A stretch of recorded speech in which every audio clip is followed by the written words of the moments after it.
Welcome back, everyone. Today we're going to be continuing on with our Getting to Know You Block of the Month quilt, and we're still working on our outside blocks. Today we're going to be piecing Block 6, Getting to Know Orange. Here are the shapes we're going to be cutting out of our fabrics. There's one missing here because I actually already pieced what I needed to with that piece, but you're going to have a 3.5 inch square out of your rust starflower fabric. So I'm missing one large square in this set here. But that gives you an idea of what you're going to be cutting. So the first thing we're going to be making are the hourglass units right here. And I would just recommend that you orientate your fabrics exactly like they have it pictured in the book, and that'll keep all your seam allowances going the correct way, and it'll keep your hourglass units looking exactly like they're supposed to look. And we're using our B triangles, and we're just going to get them set up here together. So in the book, they're going to have us sew these two together, and then we'll sew our two units together. We're going to, doesn't tell us which way we're going to sew. We're going to press the seams towards the darker fabrics. So I'm going to press this seam towards this triangle and this seam towards this triangle, and that way they're going to be offset in the middle. So let's go ahead and do that. And again, if you're sewing triangles, and I had already put these together and realized I needed to demo one, I would always recommend that you start from your 90-degree corner. It's just going to feed a lot better. And let's turn our light on here. It's one of the things I love about this machine. I've got my machine set up for 1/4 inch. So I'm just going to run this through here. And then we're going to sew these two together. So again, I want to start at that 90-degree corner. And that way everything just kind of feeds nicely.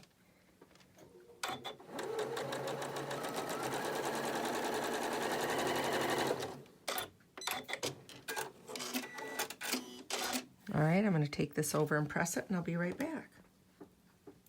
Okay, here are our two halves. And we've got our seams offset in the back.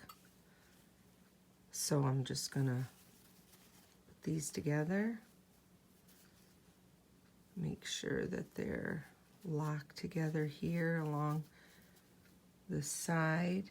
And again, I always put a pin right before the intersection so that that can't shift at all.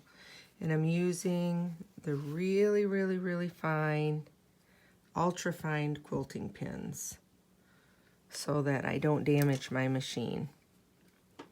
Let's go ahead and sew this.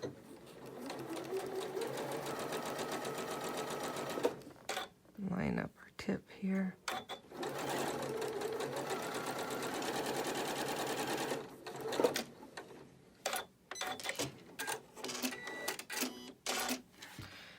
And let's check that intersection. I'd say that came out pretty good. Now, you see, we're gonna go ahead and press these. I typically don't press seams open. I have on one of the future sections that we're gonna be doing here in a minute, but on this hourglass section, I'm just gonna press it one way. Doesn't matter which way. but I'm going to go press that. Then we're going to sew this to one of our background squares. So I'll be right back and we'll do that.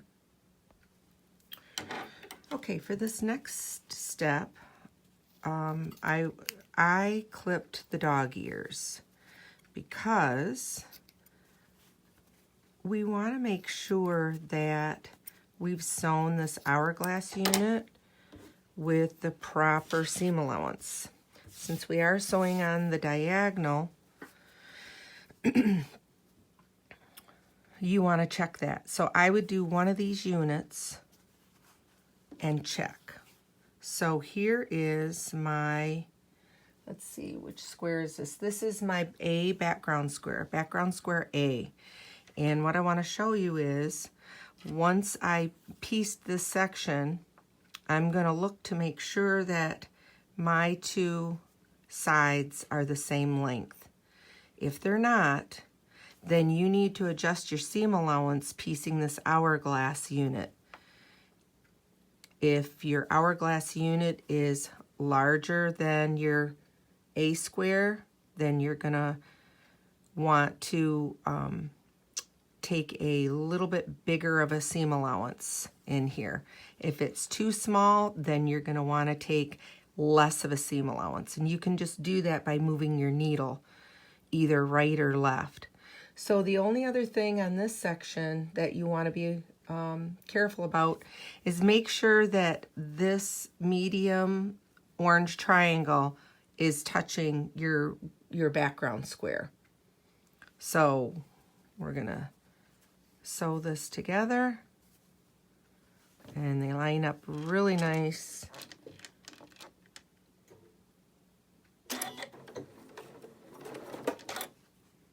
Just adjust that a little.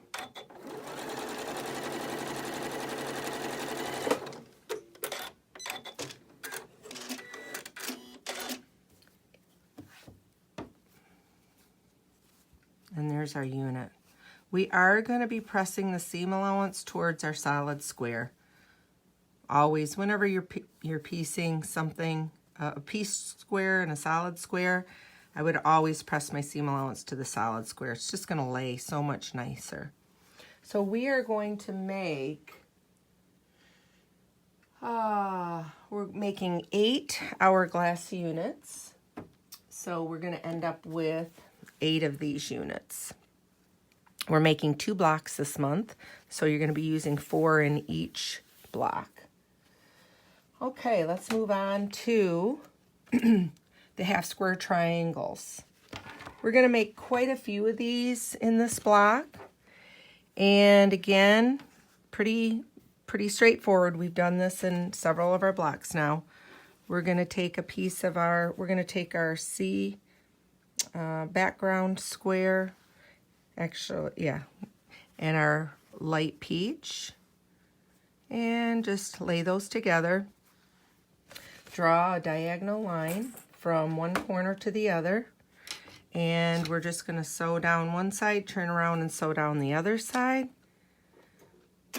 And as far as a 1/4 of an inch seam goes on this, it's not as critical because we are going to trim this block down, which is really nice because it's a little difficult to get an exact block measurement when you're using this method of sewing down the center. The only other thing I want to remind you of when you're making these units, you can see that once you sew this, because you are sewing on the diagonal down one side and back the other, you get a little ripple in your fabric. So I always press this at the iron before I cut it apart. And then we're going to press to the, I believe press to the dark side. Let me grab one of these units.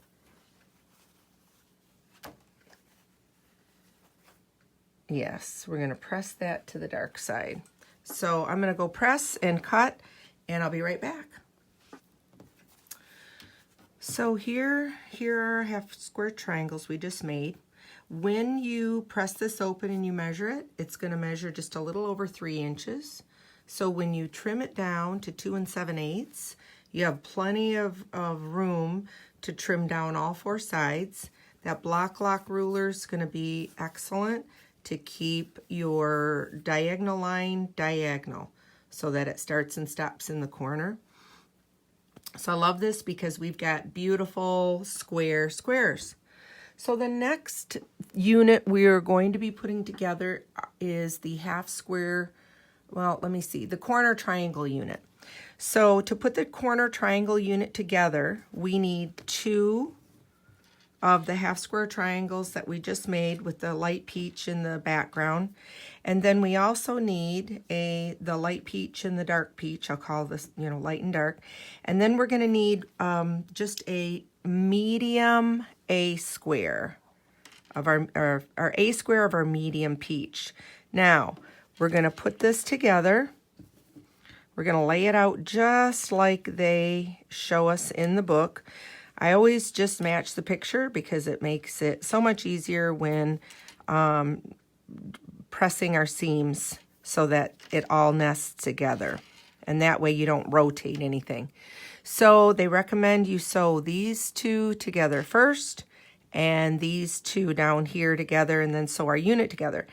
Well, it doesn't really matter. You can sew them in pairs this way or in pairs this way. Just remember that whichever way you choose, this seam allowance is going to be towards our solid square. We just talked about that. So this one has to be going the opposite direction, so it's going to be pressed towards that dark triangle. And if we did it this way, same thing. It's going to be pressed towards this square and still pressed towards this dark triangle. So I just so happen to have this unit already put together.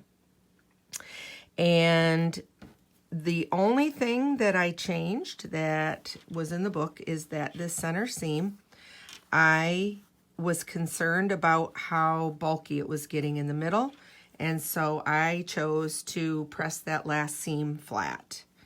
And so this is what the unit looks like when it's finished. And we are going to be making 8 of these. You're going to need 4 for each block. Okay, well, this one's going together fairly quickly. So here is what your block sections are going to look like once you get all of your units made. And let me see if I can move the camera here just a little so you can see the whole thing. Again, goes together, your units go together very quickly. So the next thing we're going to do is just either sew these into columns or into rows. And I believe in the book, we're going to sew them into rows. So we're going to have our top row, center row, and our bottom row like this. And I'm going to go ahead and sew this together, and I'll be right back to show you which way we're going to be pressing our seams. I'll meet you right back here. Okay, have my 3 rows put together. On the final stretch here, seam allowances on our center strip are going to go towards that solid center block. Therefore, the bottom row and the top row, our seam allowances are going to go away from that center section. Now our seam allowances here are going to be offset and here. So I'm going to take and flip, and the first thing I'm going to do is I'm going to line up this intersection with a pin and this intersection to make sure that I get precise intersections right there. And then I'm going to go and sew this together, and we'll do it. I'll just leave the camera running here. So I'm going to line up the end. I'm going to move the camera over just a teeny bit so you can see this. I don't typically pin at the beginning or at the end because I can manipulate my fabric after I get going. So I see that I'm peeking out here from the bottom, so I'm just going to slide this over. I'm going to stop here. Realize I have 2 more intersections I need to be concerned about. So we're going to go ahead and line these up and put a pin. Don't take a chance that those are going to line up, because Murphy's Law says they're not gonna. And I don't know about you, but I don't like to rip. There we go. So that's better. We have 4 pins because we have 4 intersections. Now we're going to start. And notice that I have a little discrepancy, okay, between my pieced block and my solid square. And this is something that happens with piecing. It just happens. Fabric stretches. So what we're going to do is, as we're sewing this, we're going to gently ease so that these 2 lay together. And we're going to distribute that unevenness across the entire section. So don't freak out because you see a little bit of that, because that is something that is inherent in piecing. So as I sew through this next section, I'm going to just take my finger and hold it on my pin, and I'm going to put a little back pressure. I'm going to pull towards me as I'm sewing through this section. Not a lot. And of course, if you have more than just a little bit of ease that you need to do, then maybe you need to take and maybe do a little bit of unsewing, because you can only ease so much and make it look okay. If you're trying to ease too much, it's never going to lay flat, but a little bit of easing is normal. Let's see what that looks like. I'm going to pull my pins. And I kind of check that by just kind of laying that down. I can see a little bit of fullness in here, but it's laying flat. My edge is laying flat. So this is acceptable to me. And you can see that easing along that seam. See those 3 little bumps as along there? I didn't really have much easing anywhere else, just through that section. So I'm going to go press this, and let's take a look at that and see if that's going to be okay. I want to show you something. I ran over to press this, and I want to ease your mind here. As soon as, and I'm kind of a stickler on pressing. Before I press this open, okay, I'm always going to just press this seam just like I sewed it. So I just laid it on the ironing board, and I'm going to press. Of course, you know, straight up and down. I'm not going to run my iron across there. But what I want to show you is that little section that we had to ease, because I pressed this flat just like I sewed it first, it's almost unnoticeable. Look at this. The steam, because fabric stretches, when I went to the iron, and of course I always use steam when I'm pressing my patchwork, because as you're sewing, fibers do get misplaced. They get pushed sometimes, and especially having to ease this section.